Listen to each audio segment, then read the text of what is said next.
Okay. So lovely to see you all. Thanks for the invitation. So I might be slightly dangerous talking about the vertebrates and the origins of the vertebrates, which is what the talk's about, really. Partly because people have been thinking about this and worrying about this, even in an evolutionary term, for a couple of hundred years. And so it's a bit unexpected that there might be anything new to say about it. So, but I'm going to try.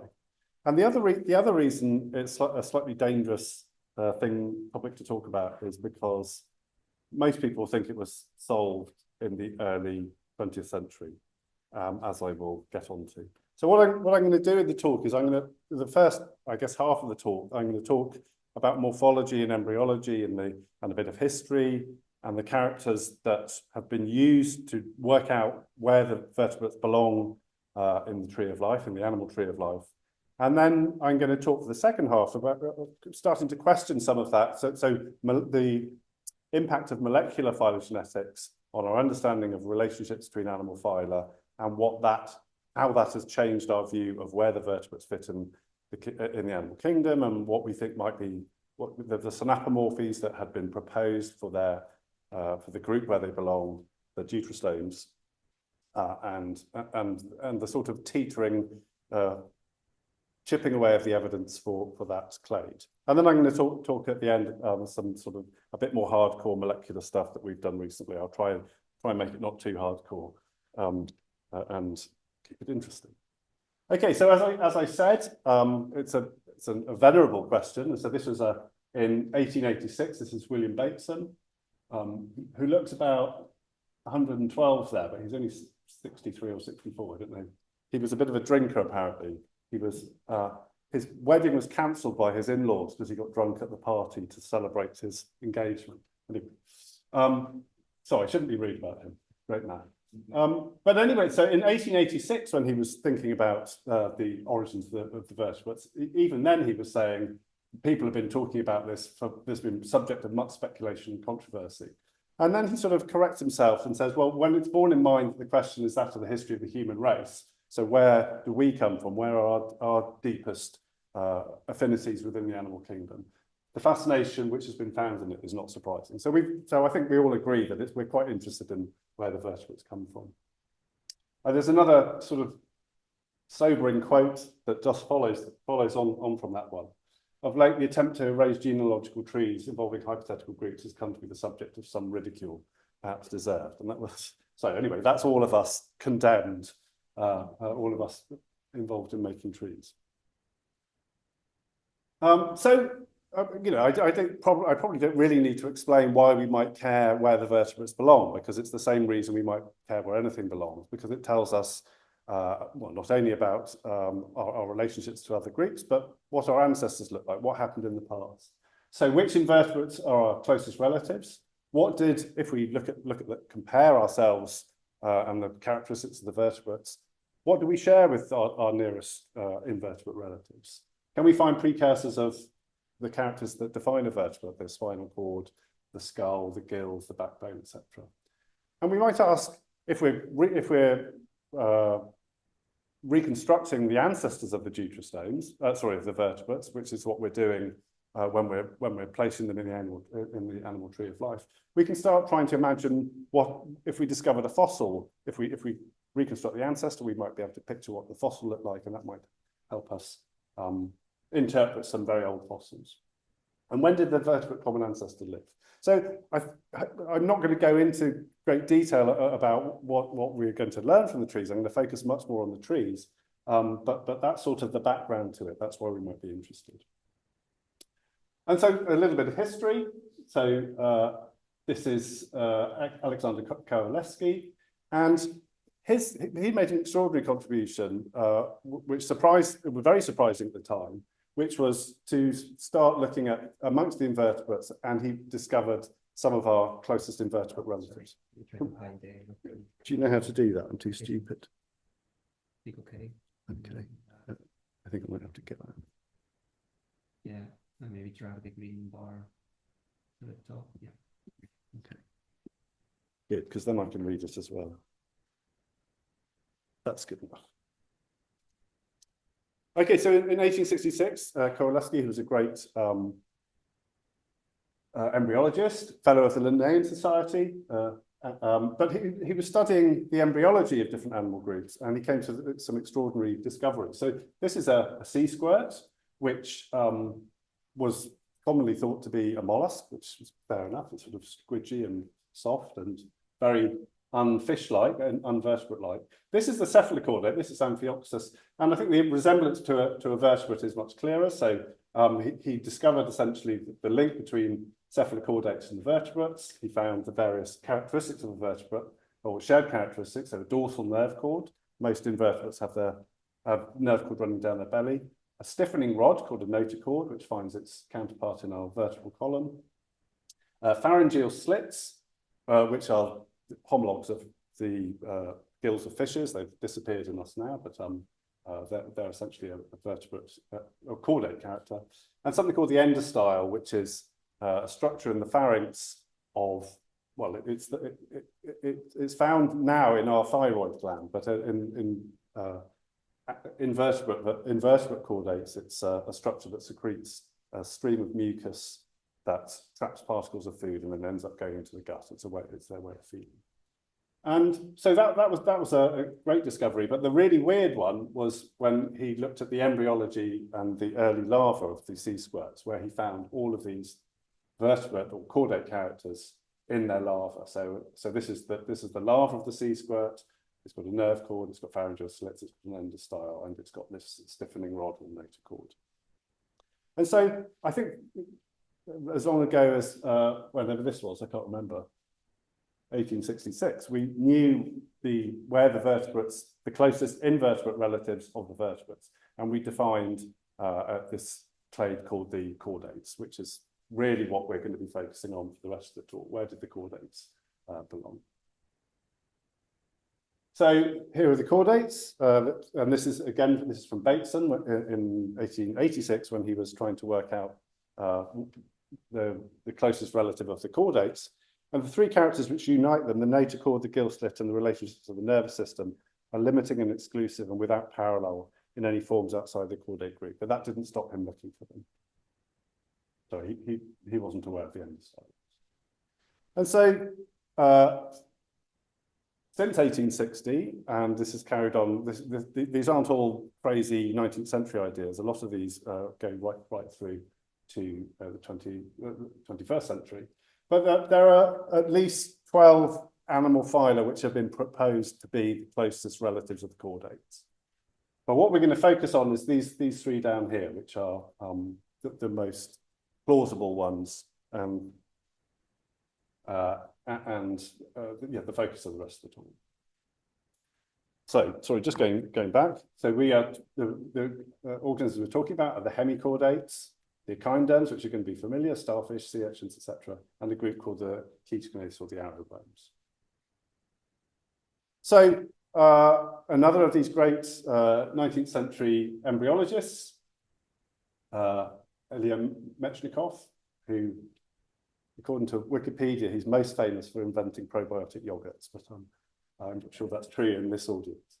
So he again, looking at using comparative embryology, he noticed the very, very extraordinary resemblance between the larva of a hemichordate and the larva of an echinoderm. Probably not a starfish, but let's not worry too much about that.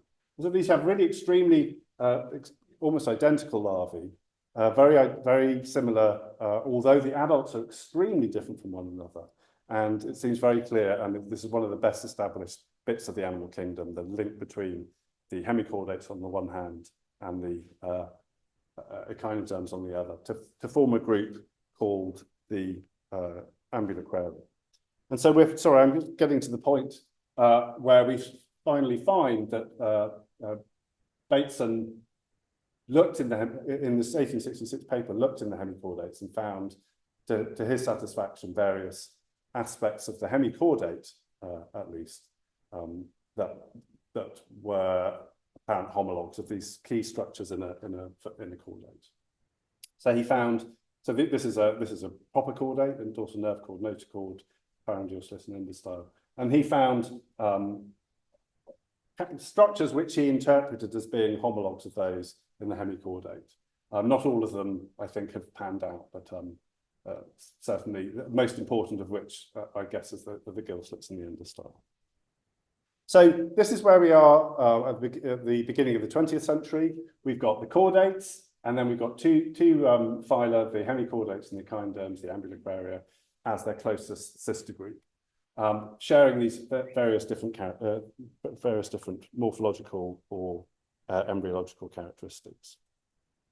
And this idea of a link between the chordates on the one hand and the Bilateria on the other was formalized in 1908 in this rather famous paper by Carl Groben, where he essentially divided the whole of the animal kingdom into two huge branches. On the one hand are the deuterostomes, which includes our chordates and these other guys, and all the other invertebrate phyla are on the other side. So the arthropods, the annelids, the mollusks, and 20 other minor phyla that aren't very familiar.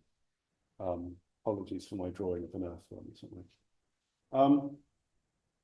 And Groben coined names for these groups, these branches, names which have lasted till today, calling this great branch here, the deuterostomes, and all of the rest of the animal kingdom, this second branch, the protostomes. And I'm just going to go quickly through sort of probably something familiar from zoology textbooks or from your undergraduate degrees, where we look at the characteristics which distinguish the deuterostomes from the protostomes.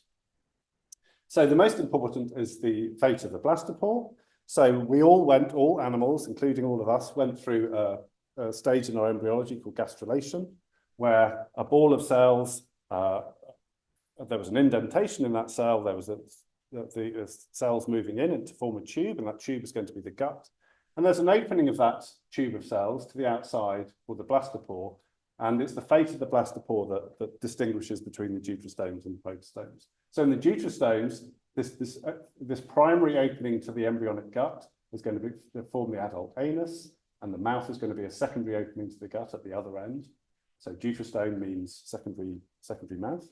And in all the other animals, supposedly, the blastopore is going to become the mouth, so it's a primary mouth, and the anus is the secondary opening to the gut. And so this is the fundamental distinction that Groben used to divide the animal kingdom up into, or at least the bilaterally symmetrical animals, the majority of animals, into these two great branches. There are various other characters which you'll find in textbooks. Deuterostome, I'm not going to go into these, but deuterostomes have radial cleavage.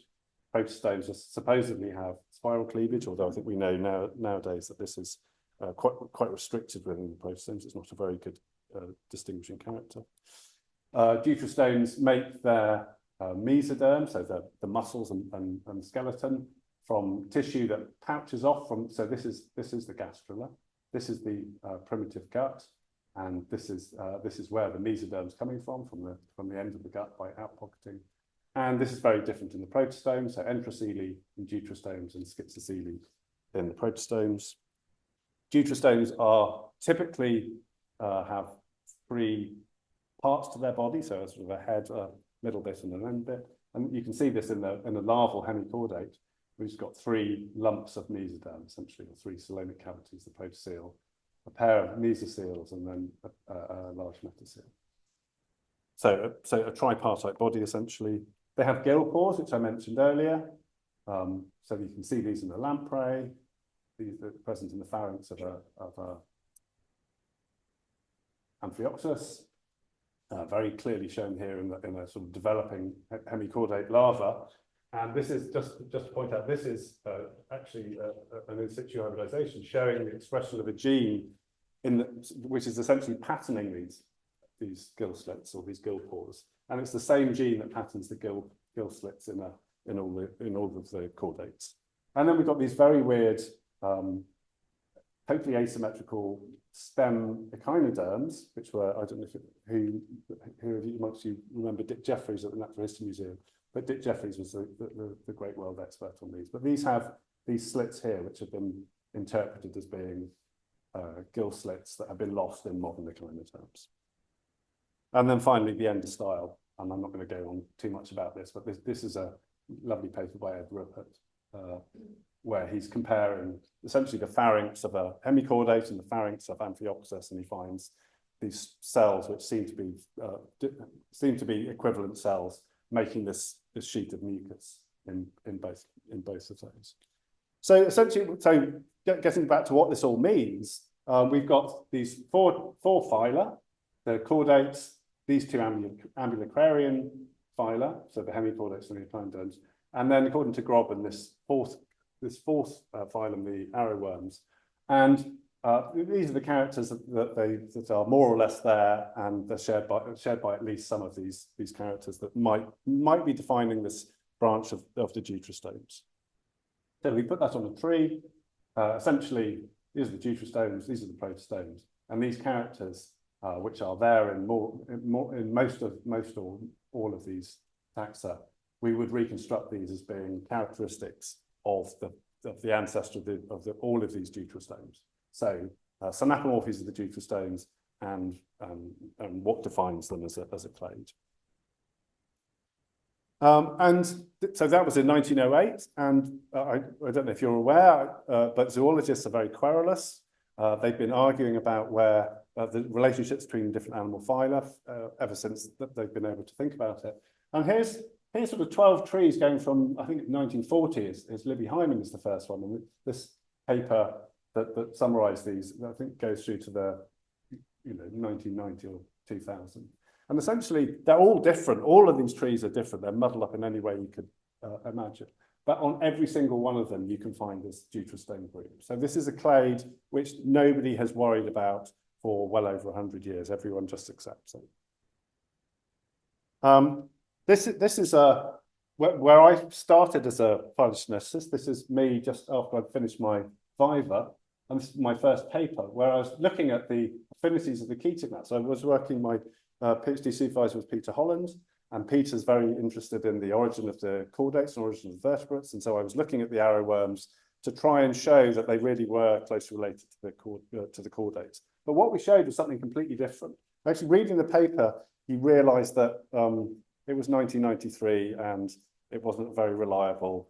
But anyway, what we did, I think the only thing we did clearly show is that they weren't related. They weren't deuterostomes. We didn't really know where they were. Since then, this is a paper by Daniel Papillon, where he found this gene called NAD5 in the mitochondrial genome, which is very weird in all the protostomes and completely different from the whole of the rest of the eukaryotes.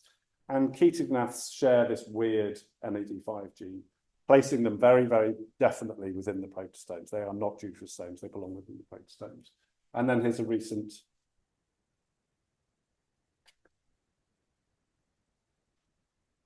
What's happened? What's going to go?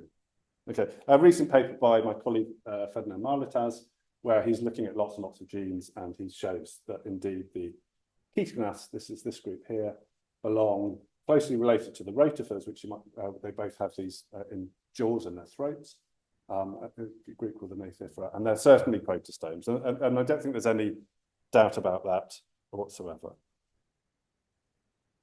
But this obviously has implications for our interpretation of these characters that we've been talking about. So the chaetognathes have moved,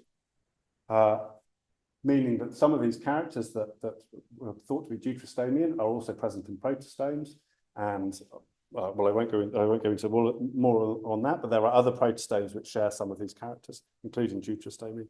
And this is kind of telling us that these characters, these four at least, which we thought of as defining the deuterostomes, don't define the deuterostomes. They're probably, well, they're either convergently evolved in deuterostomes and protostomes, or more likely these are just characteristics of all bilaterian animals, which have been lost in a few protostomes.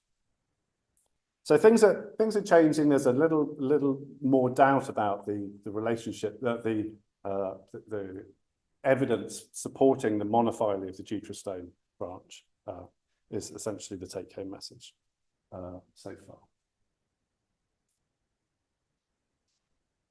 So we've lost a little support in terms of morphological characters for the deuterostomes being a monophyletic group, and we started getting more interested in this. This is from a paper published in 2019, where we were looking at a different question. We were looking at the position of this my favourite group of worms, the xenocoelomorphs. But in doing that, we built a tree of the animal kingdom, and what we noticed was that we weren't seeing, the deuterostomes weren't forming a monophyletic group on that tree. And so you can see here that the chordates, this group here, are the sister group of the protostomes, so all the other invertebrate phylum, and not the sister group of these ambuloquarians. And the same independent colleague of mine, but I had nothing to do with this, Ferdi Marletas, the paper I just showed you, in fact, he also found this same result where he's got the chordates as the sister group of the protostomes rather than the sister group of the ambuloquaria. And this got us thinking maybe the evidence for this group of deuterostomes, this critical group for understanding the origin of the vertebrates, that the evidence might be less strong than we first supposed. And so, so I probably don't really need to show you. So this is what we found, a very, very, very weak support for this clade. I mean, I'm not saying that that's what the tree supports. I'm more interested in the fact that the evidence for the deuterostomes isn't there than what it actually shows, because it was very, the support on the trees was tiny. But we've, this is done by Pascalis Natsidis, a PhD student who finished a couple of years ago. And Pascalis sort of went back looking at older and older and older papers that had looked at the relationships between animal phyla and seeing whether in any of them he could find evidence either supporting the deuterostomes or supporting something else, or supporting not the deuterostomes, so a paraphyletic arrangement of the deuterostomes. And what he found was that so these are the three possible arrangements. So this is monophyletic deuterostomes, and these are two alternative arrangements. What he found is most of the time the trees supported monophyletic deuterostomes, but there were plenty of examples where this wasn't true. And if you squint, you might agree with me that the ones that disagree with the deuterostomes being a single group tend to be blue, and the ones that think they are a monophyletic tend to be brown. And the difference between the blue and the brown is whether complex site heterogeneous models were used. And the importance of that is that we think site heterogeneous models, these complex models, are better at dealing with an error called long branch attraction. So this might give us a hint that that there's some support for the deuterostomes coming from an error, which I'll hopefully explain as we go along. So this is the next several slides are from a publication by Pascalia, who's in the audience, which was published during COVID, which was a very productive time for us, weirdly.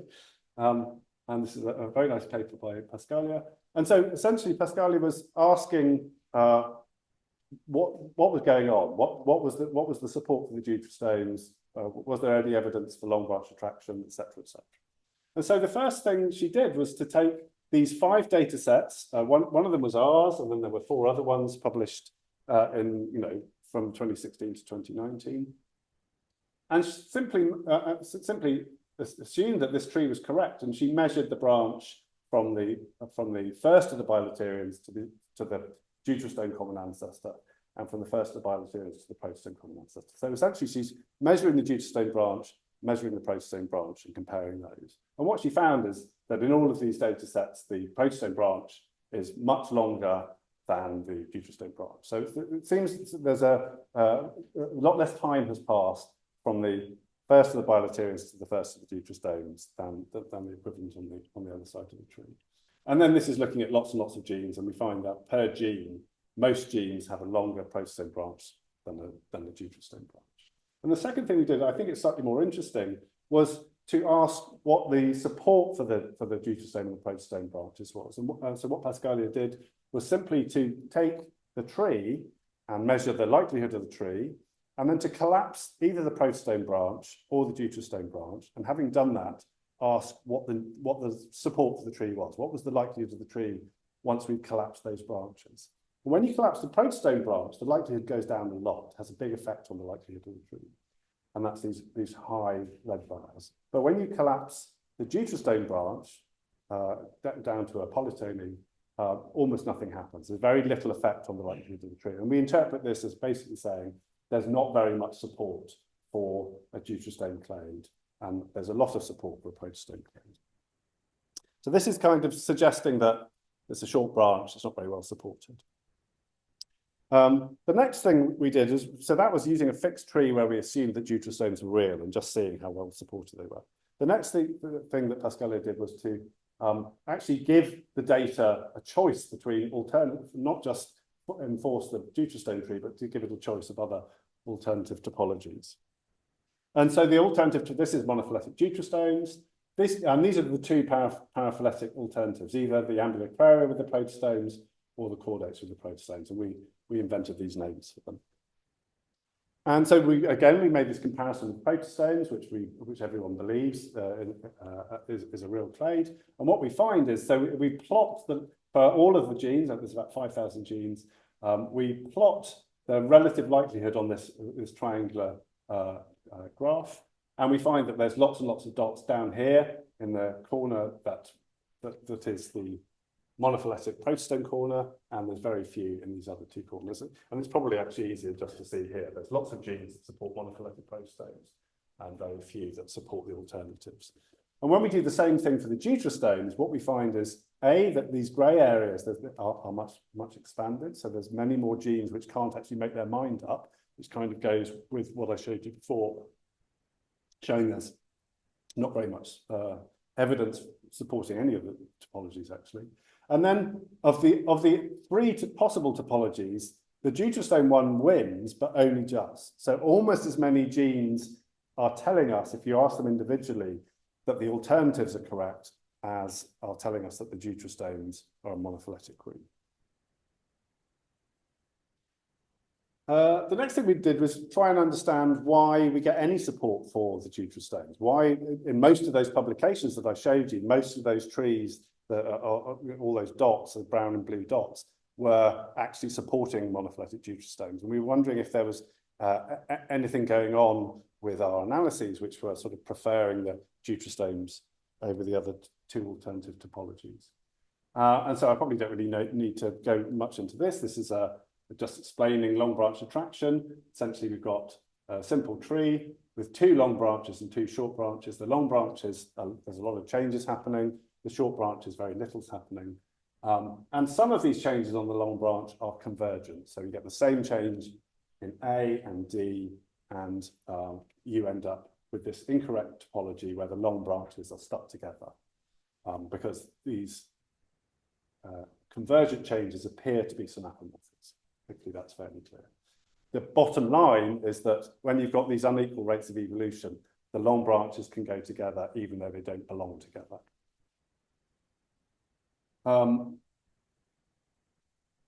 We know that the problem, that the reason we get this error is because we're not expecting, we're not anticipating all these changes. So we're underestimating the likelihood of change on these long branches. And there's things we can do about that. First of all, we can use likelihood methods, which are branch length aware. So they kind of know that these are long branches. So it's more likely to realize that there's two changes, one over here and one over here, than a single chain because they're branch length aware.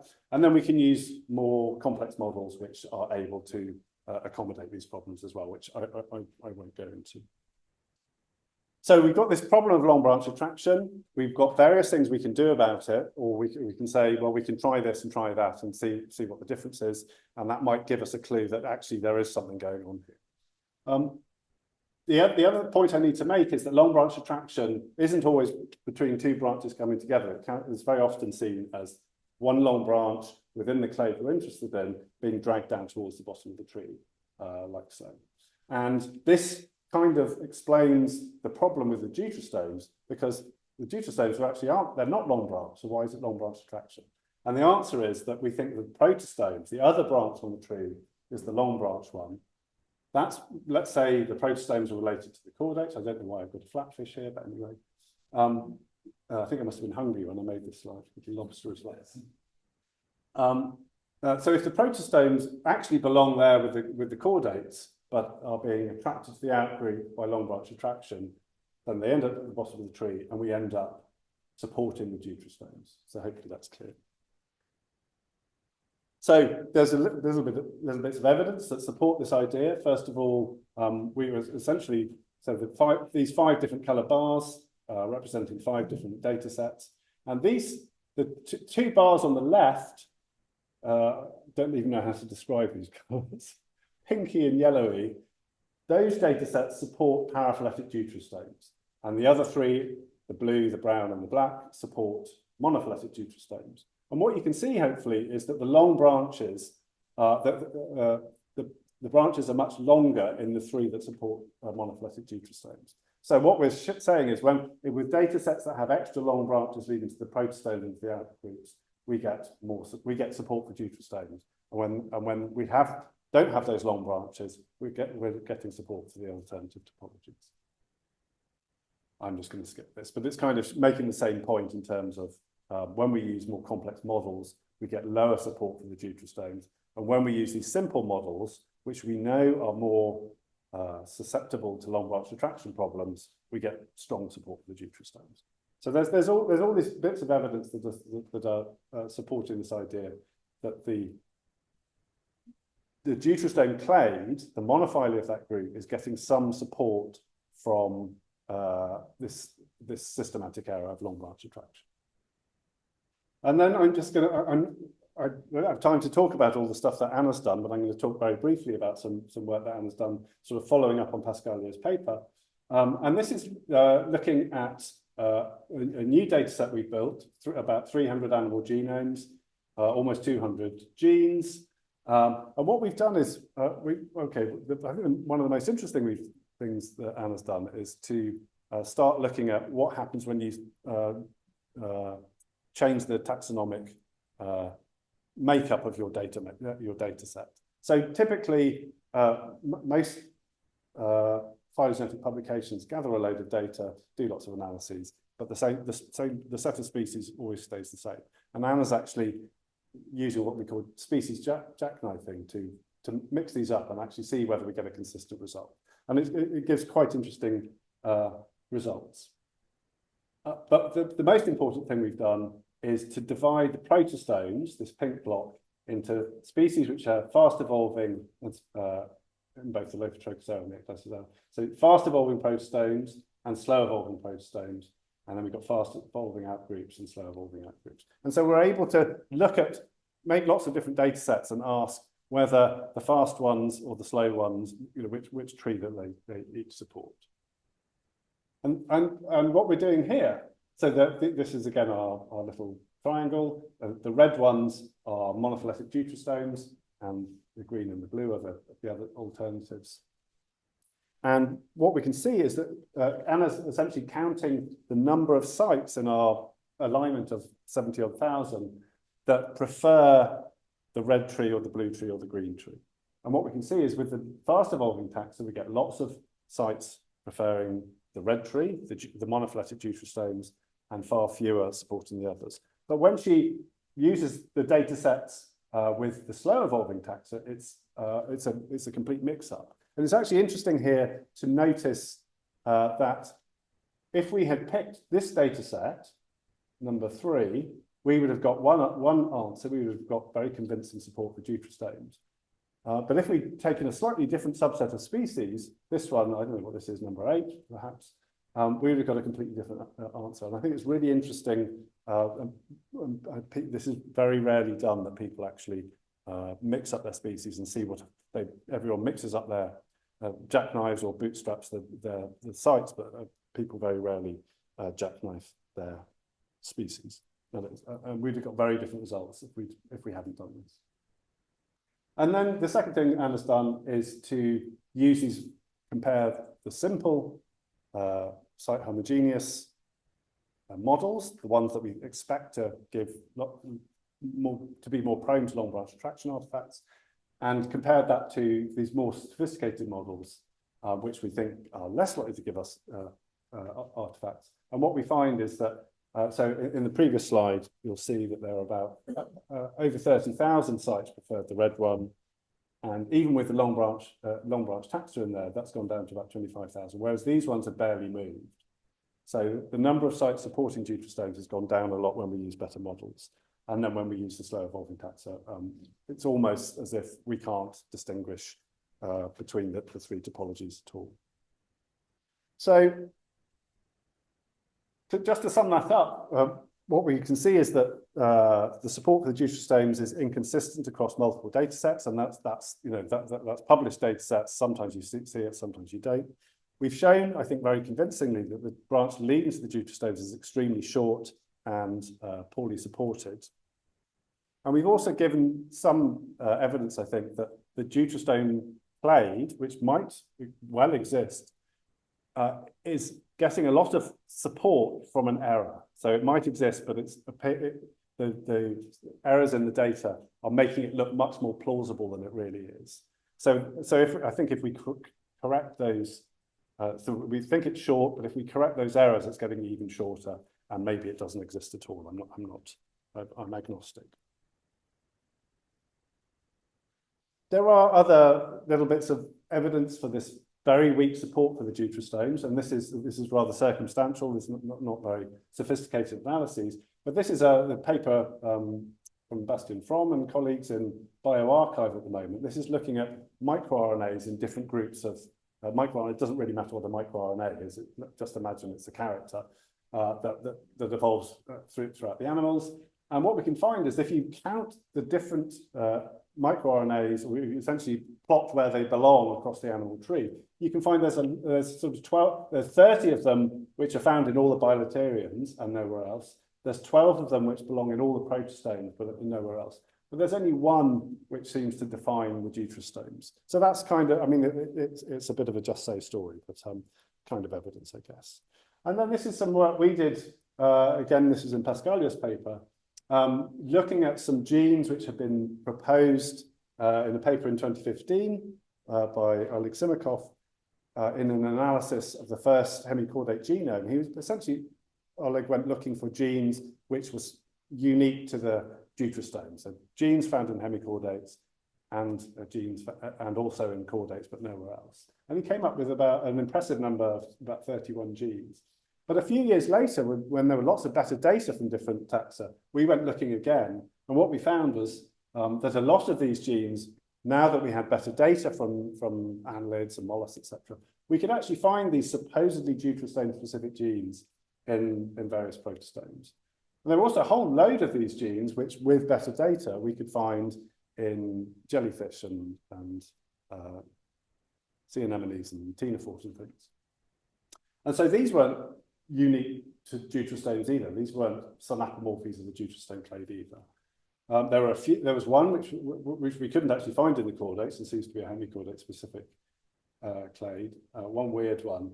And there were still about 8 genes that even after looking very hard, we could only find in the hemichordates and in the chordates. And this might sound, well, that's pretty good. 8 genes separating the deuterostomes from the protostomes, that's pretty good. The problem is that nobody's actually looked for the alternatives. Nobody's looked for the genes which are only in chordates and protostomes, or only in ambulacrarians and protostomes. So we don't really know how significant those 8 genes are.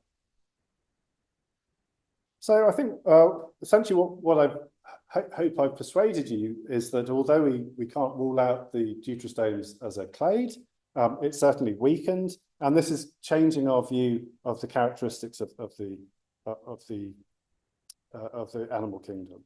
So I hope I've persuaded you that the branch leading from first the bilaterians, bilateria, to the first of the deuterostomes, if it exists at all, is extremely short, a very short time period, sometime in the late Precambrian. But also that these characteristics, these remaining characteristics of the chordates and the ambulacraria are probably really characteristics of bilateria, simply because the time period is too long. It seems to me, I wasn't there, to be too short for these complex structures to have evolved on this, dorsal nerve cord, gill pores, notochord, and endostyle. These are all complex structures in the deuterostomes, and it seems implausible that in 5 million years these complex structures appeared. As I said, I wasn't there. But I think this does then bring us back to asking about what these characters are defining, and maybe what these characters are actually telling us is about the first of the bilaterians. So Bilateria is sort of famous in the circles I move in as the ancestor of all the bilaterian animals, and it's an animal. It's an organism that people would very much like to know what it looks like, or what genes it has, or how it built its body, etc.